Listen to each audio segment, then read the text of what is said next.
Sliding filament theory explain करती है mechanism of muscle contraction. इस थ्योरी के अकॉर्डिंग जब एक्टिन फिलामेंट्स मायोसिन फिलामेंट के ओवर स्लाइड करते हैं तो मसल्स कॉन्ट्रैक्ट करती हैं। अब ये मसल कॉन्ट्रैक्शन होता कैसे है आइए जानते हैं बच्चों। उससे पहले फटाफट से एक्टिन और मायोसिन के स्ट्रक्चर को भी रिवाइज कर लेते हैं। एक्टिन प्रोटीन के पास मायोसिन से बाइंड करने की साइट्स मौजूद होती है, लेकिन ये साइट्स ट्रोपोनिन की एक सब यूनिट कवर करके रखता है।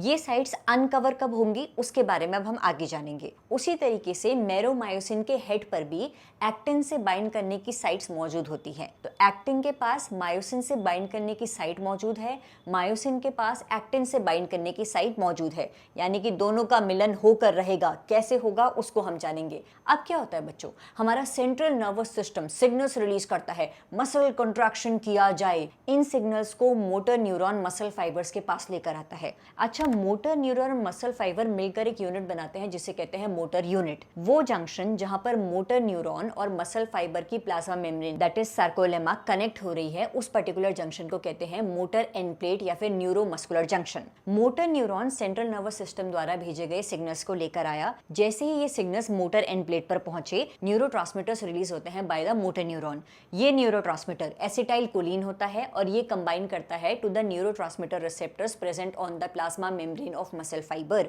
अब एक्शन पोटेंशियल जनरेट होती है जिसकी वजह से मसल फाइबर के अंदर मौजूद सार्कोप्लाज्मिक रेटिकुलम कैल्शियम आयंस को रिलीज कर देता है। अब कैल्शियम आयंस क्या करते हैं बच्चों, एक्टिन प्रोटीन पर मौजूद ट्रोपोनिन की जो सब यूनिट थी जो कि मायोसिन से बाइंड करने की साइट को कवर करके रख रही थी, उस पर्टिकुलर सब यूनिट से कैल्शियम आयंस बाइंड कर जाते हैं। अब क्या हुआ है भाई, धोखा हो गया है। वो ट्रोपोनिन की सब यूनिट कैल्शियम के साथ बाइंड कर गई है और जो वो कवर करके उसने रखा हुआ था मायोसिन बाइंडिंग साइट को, वो अब नेकेड हो गई है साइड। अब वो साइड बेचैन है, मुझे भी कोई चाहिए, मुझे भी किसी से बाइंड करना है। अब क्या होता है, मेरोमायोसिन का हेड रीजन जहां पर एक्टिन से बाइंड करने की साइट है, वो हेड रीजन ऐसे ऊपर आता है, मुझसे बाइंड कर लो। तो हेड और शॉर्ट आर्म प्रोट्रूड आउट होती है एज क्रॉस आर्म और एक्टिन की मेरोसिन बाइंडिंग साइट पर जाकर जुड़ जाती है। क्रॉस ब्रिज फॉर्मेशन हो जाती है बच्चों। इस क्रॉस ब्रिज फॉर्मेशन के लिए एटीपी की जरूरत पड़ती है। एटीपी का ब्रेकडाउन होता है into ADP and inorganic phosphate और इस एनर्जी की वजह से क्रॉस ब्रिज फॉर्म होता है। अब क्या हुआ, जैसे क्रॉस ब्रिज फॉर्म हुआ, मायोसिन फिलामेंट ने एक्टिन फिलामेंट को थोड़ा सा अंदर को खींचा, कंट्रैक्शन हुआ, इसे कहते हैं पास स्ट्रोक। फिर वो थोड़ा रिलैक्स स्टेट में आने को होता है, लेकिन एक और एटीपी मायोसिन के हेड से जुड़ जाता है, वापस से पास स्ट्रोक होता है।